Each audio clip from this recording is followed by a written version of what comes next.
afternoon, everybody out there. Good afternoon and welcome to this session, this afternoon plenary session, which I think and I'm sure will be extraordinary and very inspiring. And good morning, Mr. Saldivar.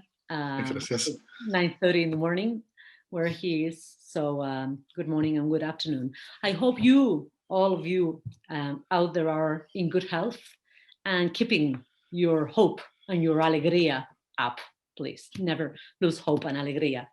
So it is an honor for me to introduce you to Mr. José David Saldivar, one of the most definitely well-known and prominent Chicano academics today.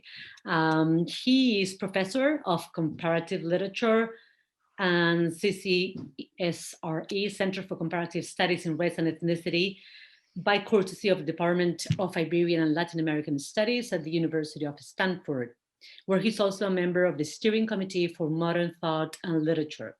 He's a scholar of late post-contemporary culture, especially the minoritized literatures of the US, Latin America, and the Trans-American Hemisphere, and of border narratives and poetics from the 16th century to the present. His publications are many, and they include Junot, Díaz, and the Decolonial Imagination, Trans-Americanity, Subaltern Modernity, Global Coloniality, and the Cultures of Greater Mexico, Latinos in the world system, decolonization struggles in the 21st century US empire, border matters, remapping, American cultural studies. We can go on and on, but I guess it's good that we hear him. These last 2 decades, he has been the recipient of several important awards, such as the Distinguished Achievement Award for Literary and Cultural Criticism from the Western Literature Association, the Chicano Scholar of the Year Award for the MLA, the Sarlo Distinguished Graduate Student Mentoring Award from the University of California, and the American Literature Society's highest honor, the J.B. Hubbell Medal.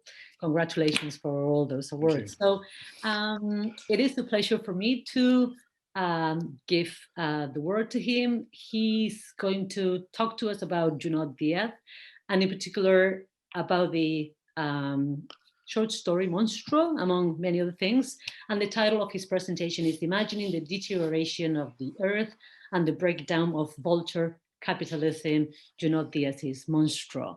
So before he starts, let me remind you that you can, when he finishes talking, you can ask him questions through either the chat or live, let's say. So the floor is yours. Thank you for being with us, Mr. Saldivar. Great. Thank you. Thank you so much, and good afternoon. It's good morning for me, and so I'm a morning person, so I'm alive. So I wanted to begin first by thanking Professor Ibarran for the lovely introduction and fulsome introduction. And I also want to thank Professors Aitor Ibarrola and Jesus Benito Sanchez for inviting me to this 15th biannual conference.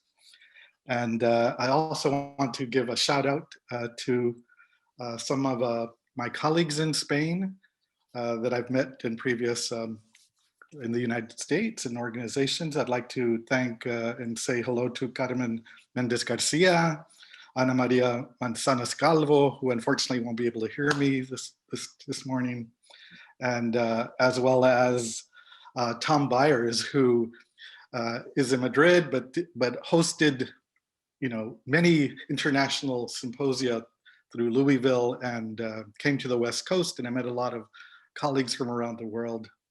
And last but not least, I'd like to say hello to my colleague in Italy, Professor Marina De Chiara, who helped me edit and revise this manuscript on Junot Díaz.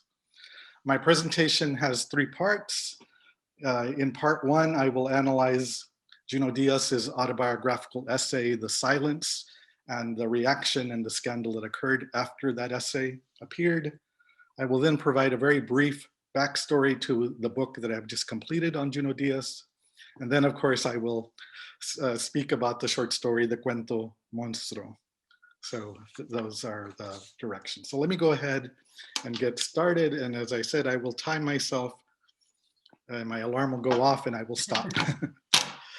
So maybe I can share very quickly my screen, and then I will go out. share. I have a few PowerPoint things I wanted to get at. And the title of my book is On the Half-Life of Love.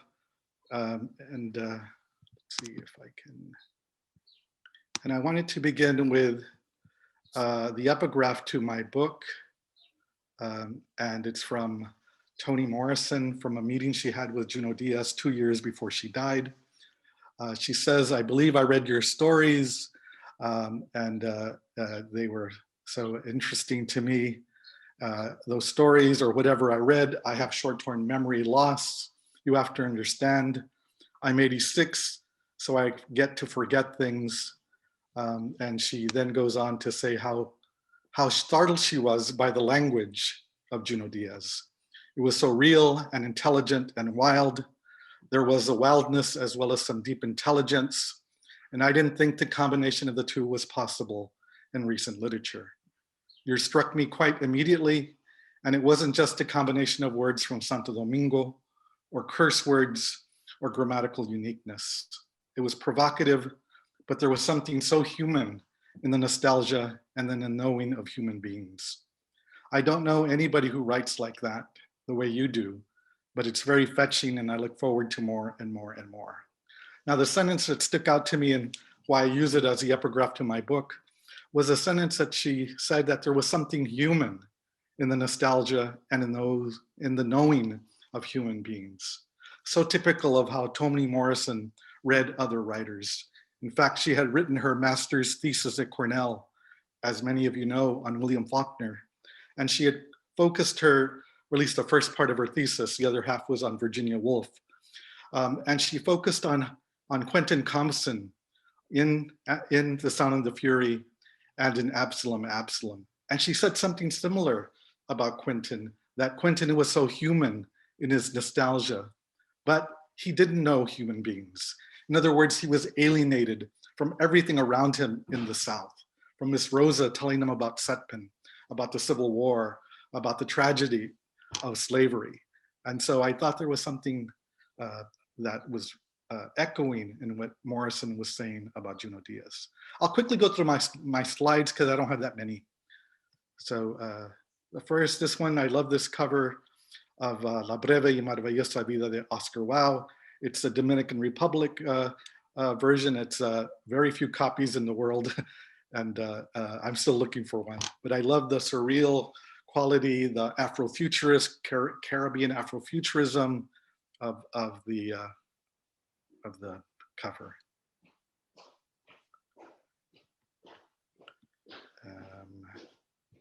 I'm trying to get to my next slide. I took a research trip to Santo Domingo in 2015. And of course, you have to see the Admiral. The Admiral is everywhere in the Zona Colonial of Santo Domingo. Here is a house where Junot Díaz grew up. One of the reasons I went to Santo Domingo, not just to visit and do some research, but to see where Junot Díaz had grown up.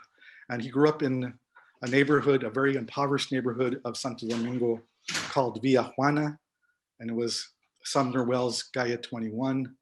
And he grew up in a house without plumbing, without running water, without toiletries. And so I wanted to get a sense of how Díaz's Nabe influenced his work. And as those who have read Junot Díaz, we know that half of his stories or novels always take place in Villa Juana, and the others take place in New Jersey.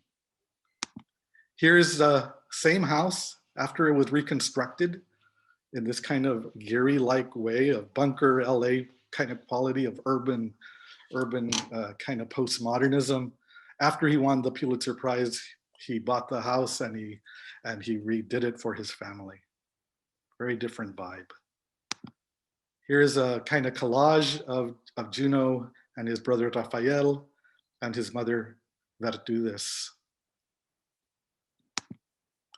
Just a section from Oscar Wilde. When I was in Santo Domingo, I was able to go to El Museo de la Resistencia against Trujillo. And I'm looking at my notes because I want to get this right. But the director of the museum closed down the museum to give me a personal tour on September 5th, 5th, 2015, 50 years after the US Marines had invaded Santo Domingo. And after she gave me this wonderful tour of the museum, she took me down into this very cold subterranean basement where there was a reproduction of this electric chair where Trujillo, tortured dissidents, communists, queers, homosexuals. And Junot Díaz writes this very movingly in the second half of his novel, The Brief Wondrous Life of Oscar Wilde. The director, asked if I wanted to do a selfie by sitting in the chair. I was very tempted by her offer. I thought it might have made a good cover for my book, but I believed in the Fuku Americanos, so I didn't. Here is the apartment building that Junot Díaz grew up in Parlin, New Jersey when he emigrated at the age of 6. It's called London Terrace. A more view of London Terrace.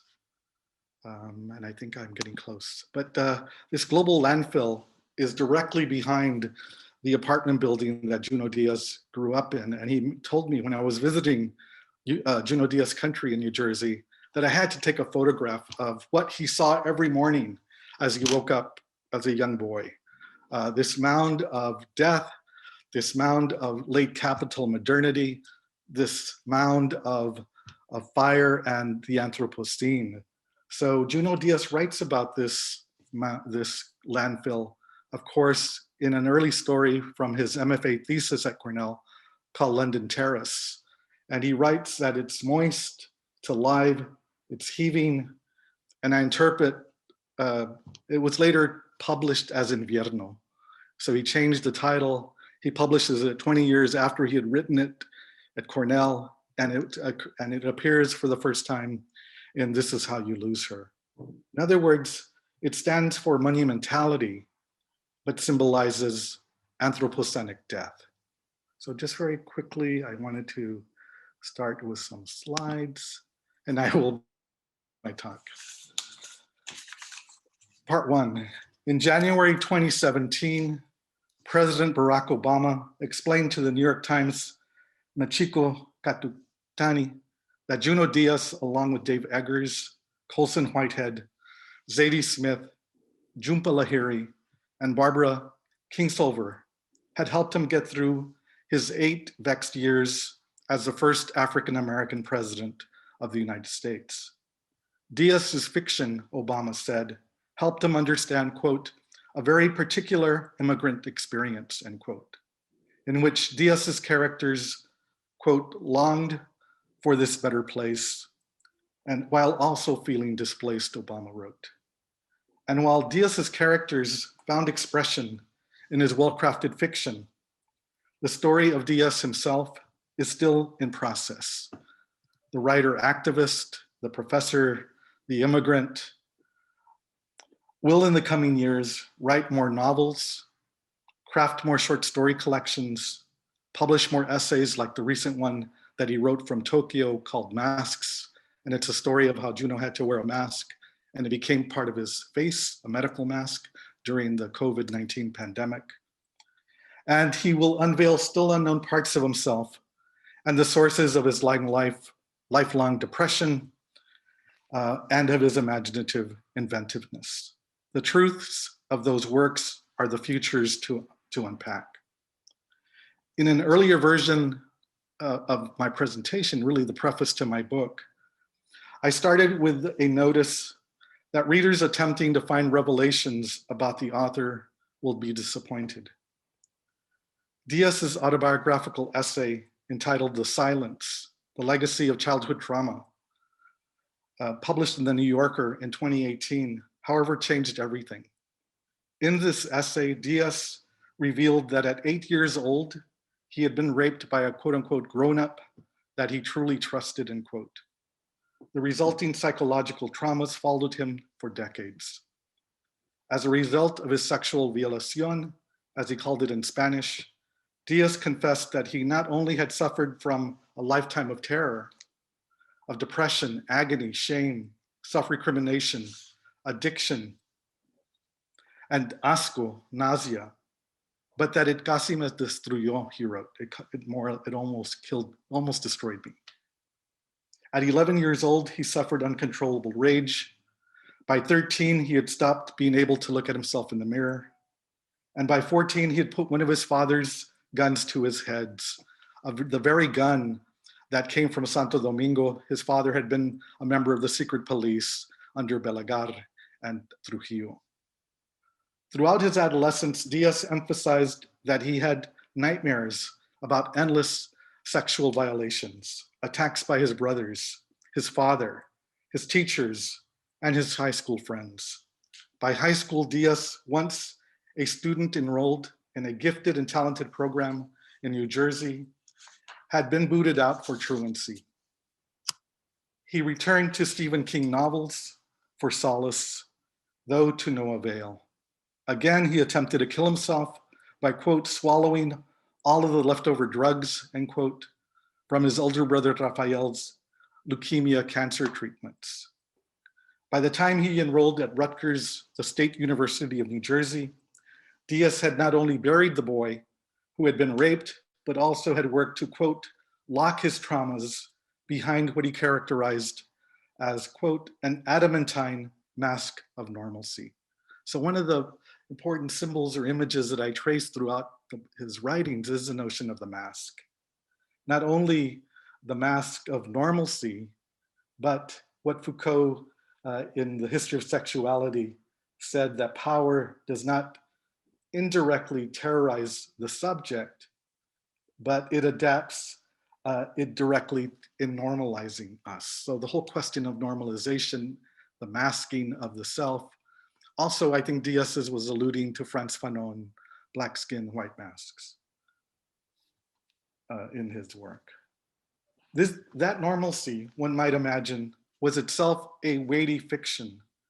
Through his graduate schooling at Cornell, his professional activities, and his intimate life, nightmares, self-blame, secrecy, and what he called suicidal ideation, end quote, followed. The immediate response to Díaz's essay, The Silence, on Twitter and Facebook was polarized.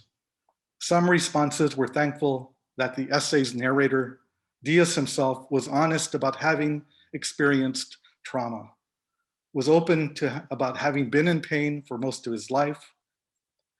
Relatedly, some readers saw in Díaz's essay a larger social body in the United States in pain, lost, suffering, living in quiet desperation.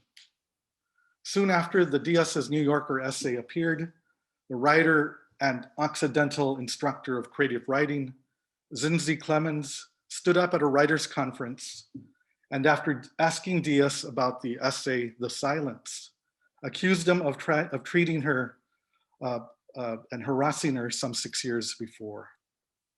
A few hours later, she specified the behavior to which she was referring to in Twitter, saying that he had forcibly kissed her when she was only a graduate student.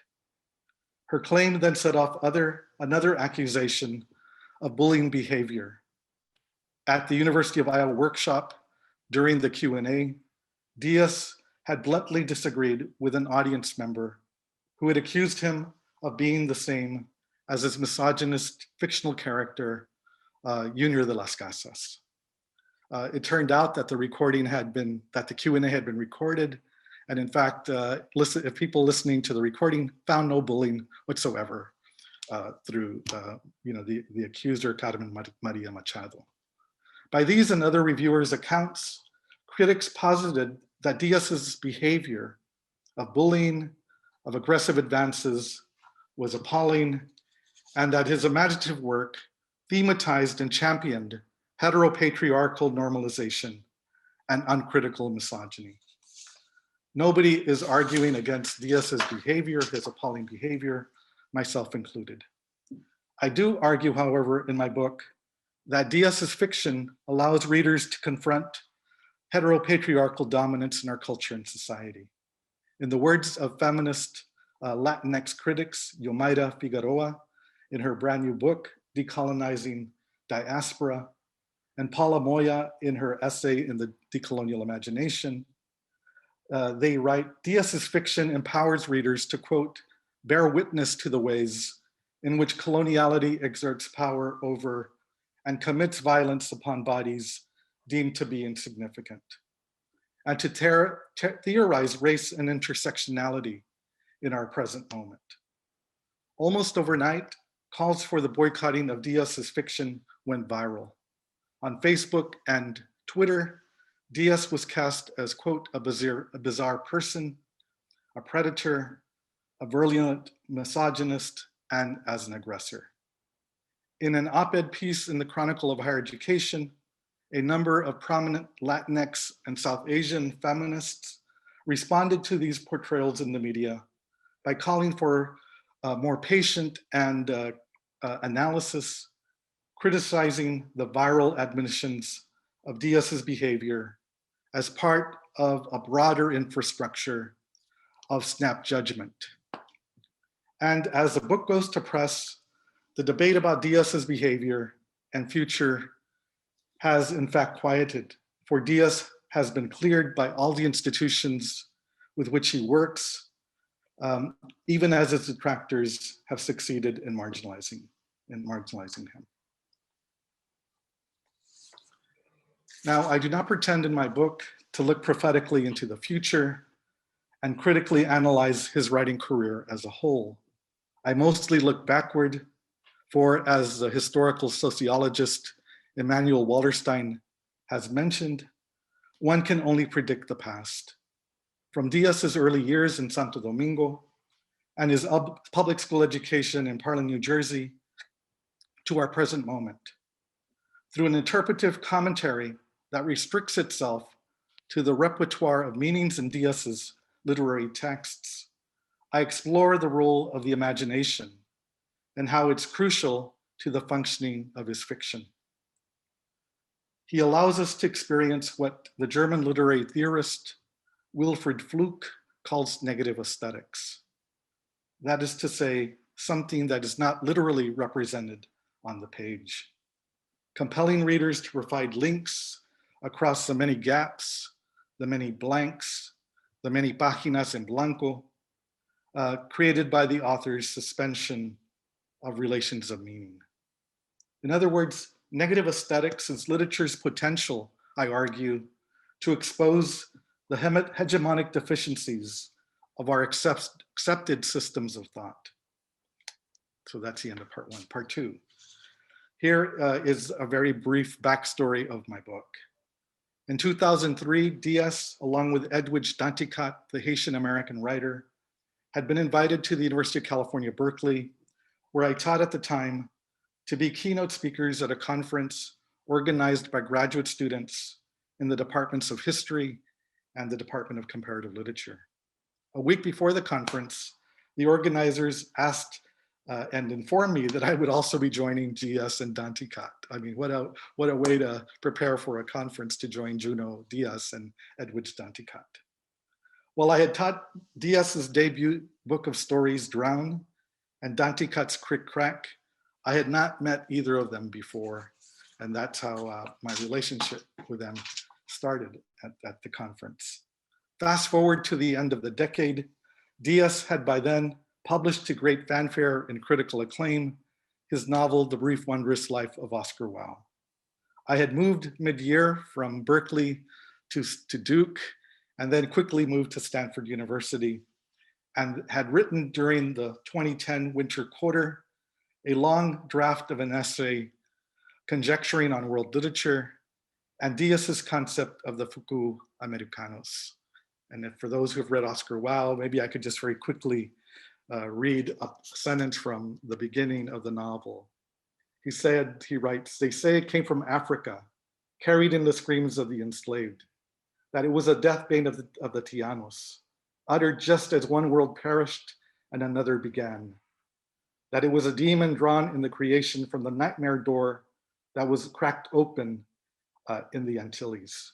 Fuku Americanos, or more colloquially, Fuku, generally a curse or doom of some kind, specifically the curse and the doom of the New World." If Faulkner and Morrison have argued that the doom of the South is slavery, Díaz brings us back earlier that there is an earlier doom haunting the Americas, and that is the conquest of the New World, or what Quijano calls coloniality. After I finished this essay, I mailed Díaz to share my essay with him that it was about to appear in the journal The Global South, a special collection, a special issue edited by Catherine Lavander and Walter Mignolo. Díaz read the work and commented on its strengths and its weaknesses. A year later, I sent Díaz a version of another essay in which I discussed how in a footnote in his novel, The Brief Wondrous Life of Oscar Wilde, and there are 33 footnotes in the novel, and I wrote about footnote 6. And in this footnote, Díaz shows us how the character, Junior de las Casas, is observing Oscar de León, reading science fiction in the closet, an underachieved masculinity and hypermasculinity. In other words, the epistemology of the closet, I argued, loomed large over the works of Junot Díaz. Díaz sent me a 3-paragraph email response in which he thought my essay was lit. And in fact, this has been the longest email Junot has ever sent me in regards to that essay. He explained that the characters Oscar de León and his college roommate, Junior de las Casas, had their masculinity, quote unquote, transmuted by our work, our post-work age stage of capitalism into extreme hypermasculine performance, end quote. This, he said, ratcheted up the pressure against things like reading and being smart for young boys of color. He then commented that while some boys of color are being, quote unquote, liberated by hipsters like the hipster Drake, the rest are being fettered by these identities, which don't permit such perversions, he wrote, as being smart, end quote. Now, with this email, I think I was hooked on trying to explore a bigger project. I read everything, including Negocios, the non-circulating MFA thesis he had completed in 1995 at Cornell University. And I was struck by the text's complex styles, the tones, the atmospheres, in fact, the moods of all of his work. I did not interview Junot Díaz for this book. However, he agreed to answer my questions about his life and his family so that I might get all the facts straight in my book. In the years since, Díaz has read and commented on the penultimate draft of the book, while remaining mostly detached, unlike in his early emails, from my interpretations of his work. In other words, we all know there's a very difficult relationship between a critic and the writer. And Junot, I think, and I tried to negotiate that in the process of writing this book. And I'm not writing a biography, I'm writing a literary history. But I've been very fortunate, extremely fortunate, for Díaz read the draft of my manuscript, the penultimate draft, with care. He had been an editor for Rutgers University Press, and so he knew how to edit manuscripts very carefully, including his own. And he occasionally corrected some errors in my manuscript about his family and their history. And he corrected some of my rhetorical infelicities, but he never confirmed or critiqued my literary criticism. I wanted to kind of put that out there.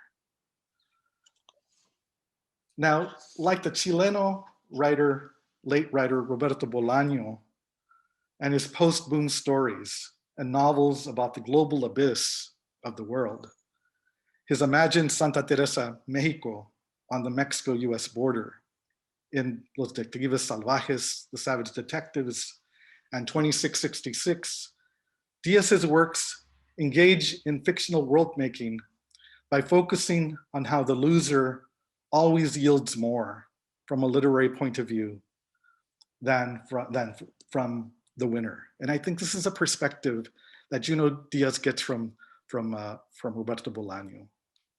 And if you look at Junot's syllabi at MIT, he often teaches Bolaño's short stories. I'm thus interested in why so many of Díaz's characters are doomed are cursed and tangled up in the failure of transcending the history of coloniality, or what Díaz ingeniously called the Fuku Americanos. My book responds to the question posed by its title, Junot Díaz on the Half-Life of Love. And the half-life comes from science. It's a term from physics. The half-life of time required for an entity to half its initial value, how atoms quickly undergo instability, or how atoms survive a radioactive-like decay. So the half-life of love is the decay, the heartbreak of instabilities that he writes about. So who is Junot Díaz, I ask, and what is this half-life of love that permeates this fiction, most centrally in his story, The Cheater's Guide to Love, from This Is How You Lose Her?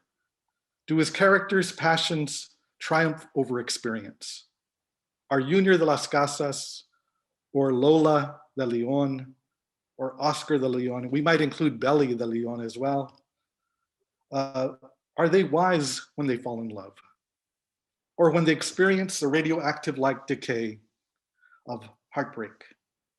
Díaz suggests that love itself is not only a specific kind of relationship between human beings and there are objects of desire, but also a means of what he calls decolonial knowledge production. Do Díaz's male and female characters find out who they are by loving? So my book addresses the first part of the question in my title with a very straightforward answer. Who is Junot Díaz? Díaz is one of the leading American writers of his generation, capable of reaching both a global mainstream audience and more professionalized readers like President Barack Obama and Toni Morrison. The answer to the second part of the question, what is Díaz's sense of love? What is Díaz's sense of decolonial love? And why does the half-life of love last forever? Is less straightforward in my book, less portable and more arabesque. And now my final section, which is on the story, the cuento Monstro. William Gibson famously declared, and Gibson is a sci-fi punkster, he writes, "The future is already here. It's just not very evenly distributed." Since his early childhood emigration from Santo Domingo to Parlin, New Jersey, Díaz has been fascinated by end-of-the-world stories and outbreak narratives. Since its early days of watching doomsday thrillers on TV and reading them in comic books, he has been imagining how the eschatological mode interfaces with his lived experiences in Santo Domingo and in New Jersey. Because so many near apocalypses had already taken place over the last 500 years on Díaz's Caribbean home island, including the Fuku Americanos that incubated modernity and coloniality, Díaz identified a critical dystopian utopian project he was game to pursue, Monstro, a science fiction cuento about the zombification of our planet. What had sparked Díaz's Monstro was his sense that privileged populations routinely and intentionally erase many people and places from view, frenetically refashioning the planet without regard for serious quote unquote blind spots. What might happen, Díaz asked and wondered, if some plague, virus, or menace were to coalesce in an America Oscuro, a dark America, marginalized spaces in our planet? Would our unseen world blind us to the danger? Were these very spaces and geographies the most mistreated, neglected, and vulnerable areas of our planet Earth? How might one envision, quote, an opportunistic infection on the global body? Monstro's break with linear teleological progression in its use of a consciously complicated fabula reflects Díaz's sense of a fragmentary, elusive quality of individual experiences for those on the receiving end of late capitalism flows, or what Díaz calls vulture capitalism, a capitalism that eats itself, a cannibalistic capitalism. While it is not entirely clear when the apocalyptic events in the story Monstro occur, signals in the text such as global postfortism and the planet's Anthropocene, with its devastating climate change and escalating social, gender, and racial inequality, indicate that Díaz's short story is set in the near future decades of the 21st century. Set on the cusp of an apocalypse, a catastrophic ecological collapse, a collapse of the third kind, a la Steven Spielberg, Close Encounters of the Third Kind. Monstro occurs, quote, a year or so, he says, before things really go down the chute for humanity. The apocalyptic geography and timescape of Monstro, the doom of the pasts and futures to come, also loom in the plots and settings of The Brief Wondrous Life of Oscar Wilde and in almost everything that Junot Díaz has written. And I will skip that part. Given the intensities of these forces and absurdities of our political climate, after already having developed his own autopoetic way of dealing with youth, early adulthood, professional dealings in public life, the question I was asking at the end of the book, of my book, is what new paths will Díaz take in his future work? What will he pursue after this story, Monstro? Still, if Díaz's story, Monstro, phonetic for monstruo in Spanish, is representative of a new path, and indeed he finds the courage to develop this New Yorker story into a full-fledged utopian novel, which he says he has already completed, one might go out on a limb and suggest that the general nature of Díaz's imaginative outlook remains recognizably the same from Drown to Monstro. To recapitulate, Monstro focuses on the ways that late capitalism has penetrated human lives at the deepest level. Monstro's world-building canvas centers on a world, quote, way more messed up than ours, but equally delusional, end quote. It is a cuento caught up, he says, in this vampire logic of capital that can't stop eating itself. So let me conclude then with a quick dive into the story, and I'll make some final observations. A quick dive. Monstro takes place in a future walled, necro-political, necro-violent borderlands between the Dominican Republic and Haiti.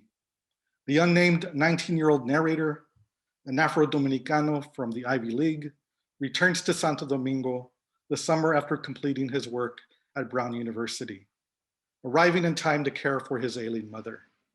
While the teenage narrator is on Hispaniola in Santo Domingo, a quote-unquote mysterious disease, la negruda, or darkness, blackness breaks out. Initially, the disease is characterized as quote-unquote a black mold fungus blast, and only infects the Haitians who are wasted and immune compromised. Hey Diablo, they'd ask, ¿qué te pasó? Not initially a lethal outbreak, La Negruda at first paralyzes a few infected Haitians and shocks them into near silence. Díaz's island Haitians are stylized by the narrator as victims with a K. Like the African-American cultural theorist and poet Fred Moten, Díaz suggests that blackness itself fluctuates, circulates, levitates in a way that is not articulated to it. In other words, like Saidiya Hartman and Fred Moten, Díaz makes blackness a multiplicity. Doctors and medical anthropologists determine that La Negruda isn't transferred by physical contact. When they dismiss it, local interest in the Dominican Republic fades. The narrator, a time witness, captures the motivating factors behind this quick dismissal. La Negruda, he writes, after all, was just a horrible Haitian disease. Island interest is sparked, however, when the infection no longer remains a slow spread and the muted victims begin to exhibit what Díaz characterizes as bizarre symptoms that induce collective shrieking and wailing, like Bob Marley and the Wailers. Díaz writes, shortly after the silence, the phenomenon that became known as the chorus began.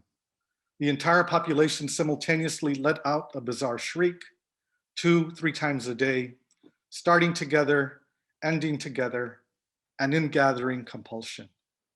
Meanwhile, medical experts from around the world begin to study Hispaniola, the possessed, and they form a 90-nation consortium, flooding, quote, one another with papers and hypotheses, all to no avail. As the narrative unfolds, La Negruda transforms the body temperatures of the population it has infected. Those with body temperatures lower than normal are described as blue, and those with normal body temperatures are called red. When, quote, shit goes awry, as the narrator testifies, bloody homicidal violence and the deportation of Haitians in the Dominican Republic escalates.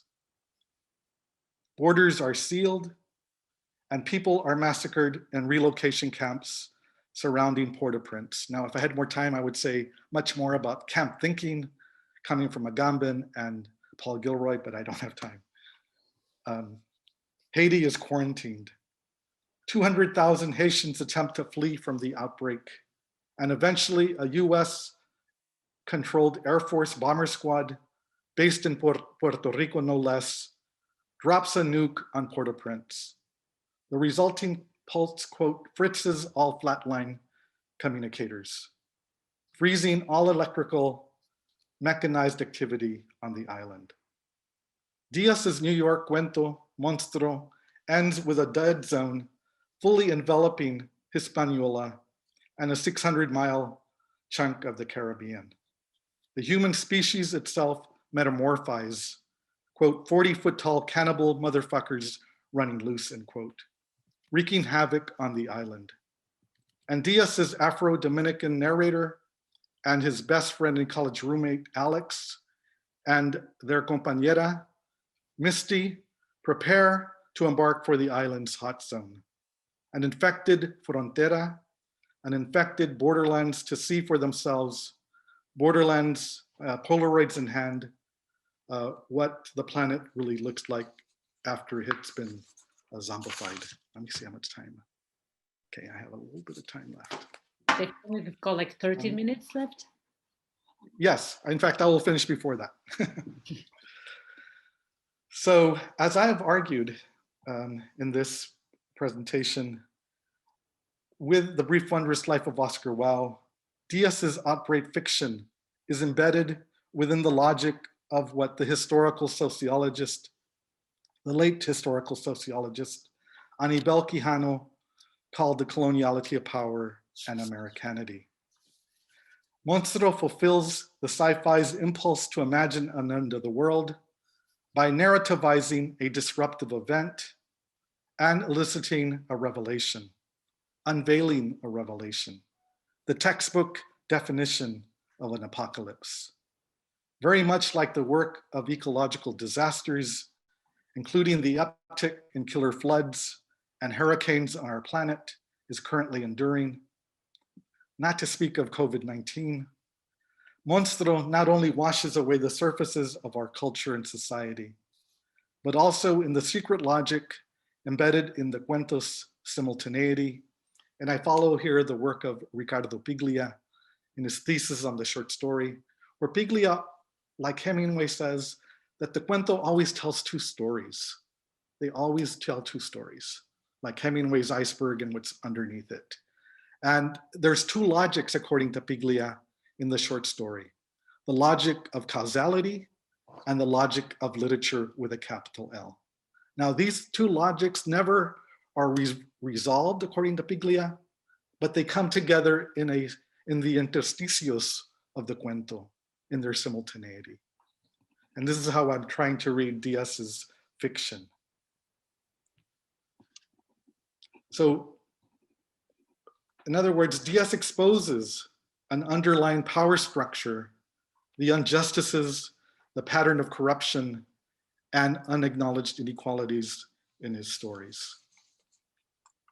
Now, let me conclude. To conclude, Junot Díaz is a world builder.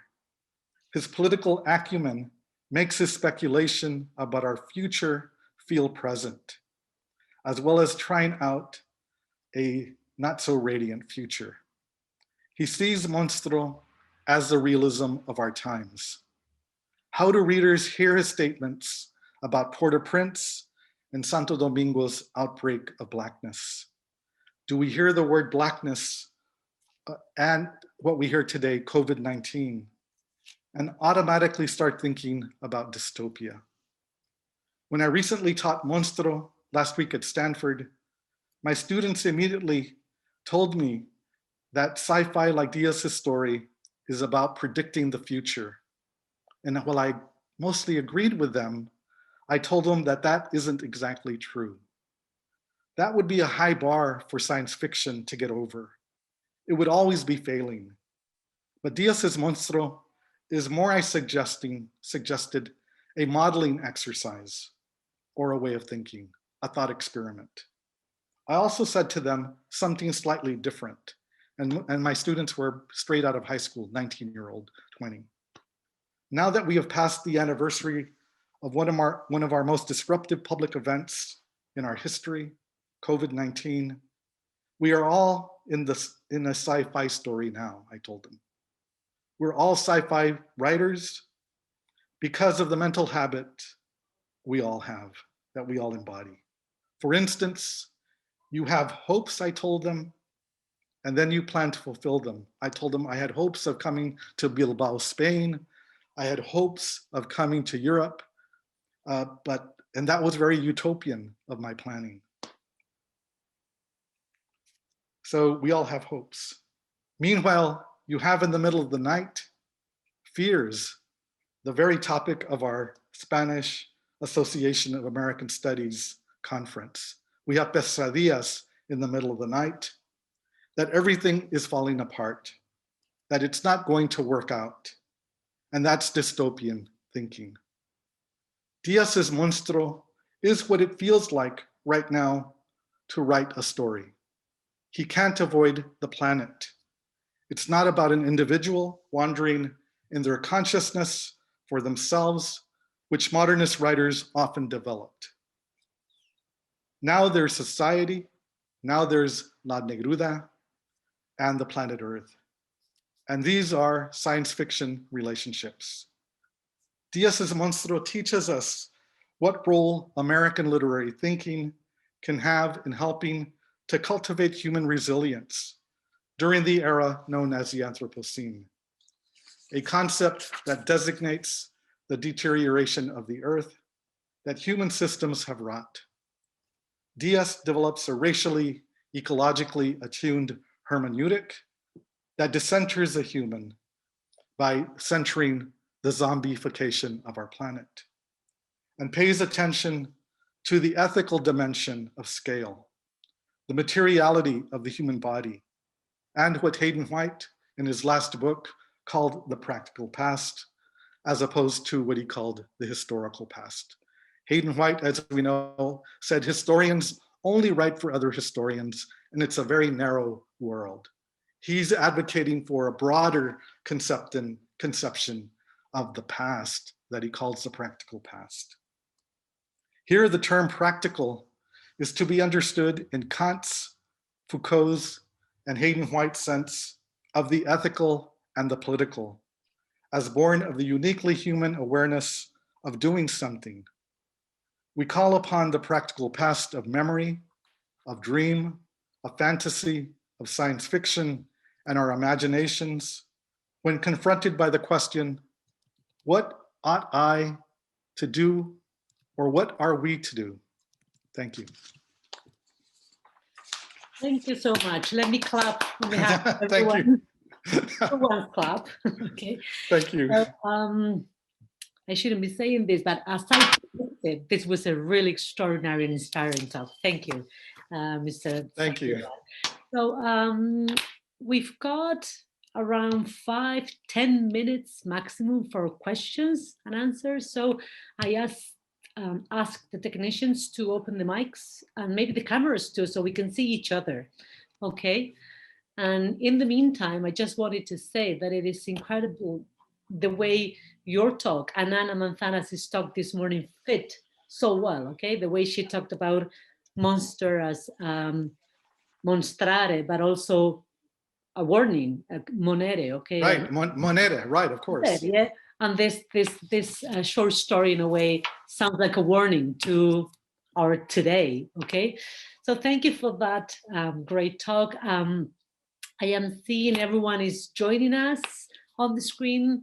So maybe, Christina, there are questions. As I told you, you can use your cameras or just the microphones either way, and you can also use the chat. But we only have around 5 to 10 minutes because you know the Asamblea is at 6:30.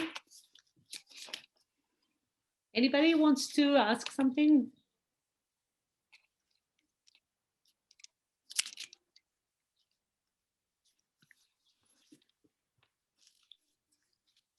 See all these faces. Does anyone have any question for Dr. Saldivar?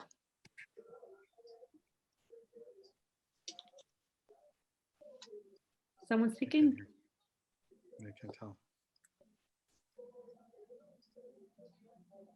Maybe I can type it. No question.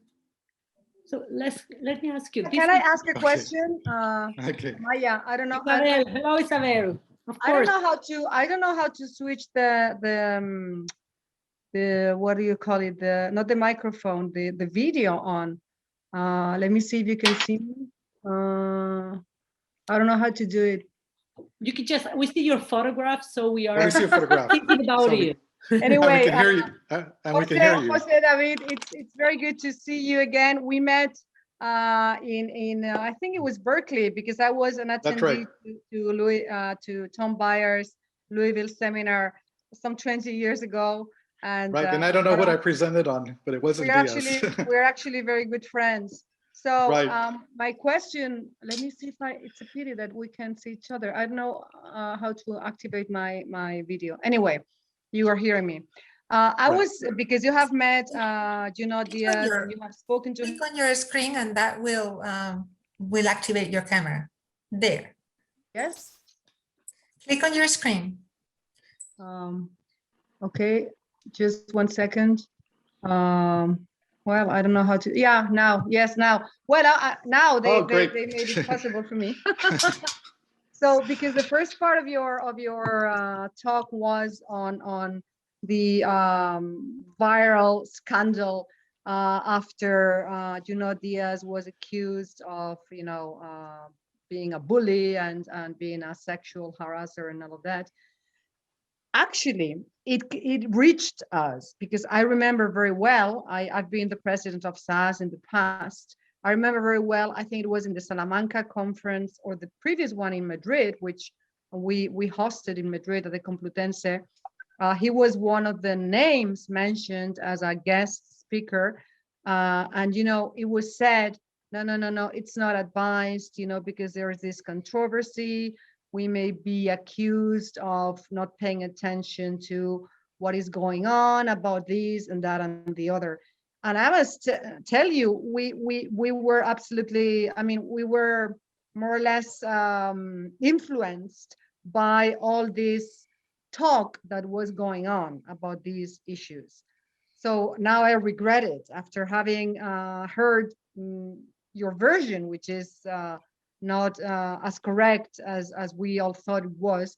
I now regret that we didn't invite him. Well, I don't know whether he would have come, because he's so famous now that he probably has a very high cachet, which we cannot afford. But anyway, do you think this is still affecting his image as a writer, not as a human being, because that is beyond the point, but as a writer? Is that still affecting him vis-a-vis his scholarly career, the number of books he sells, whether he gets invited to give talks, etc., or is that more or less over? That's a hard question to answer. As I said, to predict the future career of a writer, that I have spent 10 years trying to at least look backwards. And of course, I have to look forward as well. My sense is that he's published, he obviously he was cleared of charges by the Boston Review, where he's a fiction editor. He was cleared of any kind of possible misconduct at MIT, where he teaches creative writing. In fact, I spoke to his chair of the department that was doing an investigation, and the chair went over 20 years of teaching evaluations to see if there was anything that would contribute to, not having Junot Díaz on the faculty. But according to the chair, these were the best teaching evaluations of over a career that he had seen. So those are, some of the outcomes that have been reported. And in fact, the Pulitzer board, where Junot was chair of the board, hired an outside legal team to do a 6-month investigation as well. And one can only imagine the investigations that take place in this. So it has affected his at least his persona, charismatic performer that we have seen, because many have, because he is not performing, he's not reading publicly. He has more recently returned to Europe and read, he informed me, last summer. And he is publishing more autobiographical essays, including this essay that I mentioned that just appeared maybe a month ago in the Radcliffe magazine at Harvard. And it's a story, as I said, an essay about his experience wearing a mask in Tokyo, Japan, where he spends half of his year. He teaches half the year at MIT, and then the other half of the year he's in Tokyo for personal, familial reasons, but also because he loves Tokyo. And he told me that he is in the middle of writing a new novel. And I think our relationship is as it is, that I will wait to see what occurs. I mean, my book is done. Maybe there will be another edition. Well, thank you for your reply, and I really enjoyed your lecture, and congratulations on your book. We're all looking forward to reading it. So I hope you get it published in Spain in Spanish. Who knows? Well, that's what, of course, I'm hoping. I'm very fortunate in that I have an excellent translator, one of my former students from Berkeley, who is Chilena. And so she just translated Transamericanidad that was published in Havana. And she has a translation of Junot Díaz, The Half-Life of Love. So I hope it can be published in Spanish as well. And Thank you, José. Great seeing you after all these years. Yeah, same. Thank you. Okay, I am really sorry to tell you, I'm getting emails from technicians saying we're done. We're done, okay, because the assembly is at 6:30. Anyway, there is a chat question or comment. Maybe Monica, maybe you can send it to José directly. Yeah, and I just saw it on the chat. Okay, I think we should cut. I thought somewhere there on Xavier, the technician. I'm so sorry for this. Monica. Yes, sorry. I didn't really want to take more of your time. I just wanted to leave a comment just in case someone wants to think about it and talk about it in the future, but I'm afraid we don't have time for more. So just thanking you all for this talk. And yeah, thank you, José David. It's been very inspiring. Thank you. And I said, I really wish I could have been in Bilbao to see everybody face to face. But maybe my book, when it's published in Spanish, I can come to Spain. Yeah, I'm sorry to have to tell you all goodbye. It seems online time is much more strict than physical time. So we really need to cut it here. Thank you, José David. Thank you all for being there. I'm sure you all enjoyed the talk a lot. We learned a lot. And see you. Take care, everybody. Bye. Thank you so much. Thank you.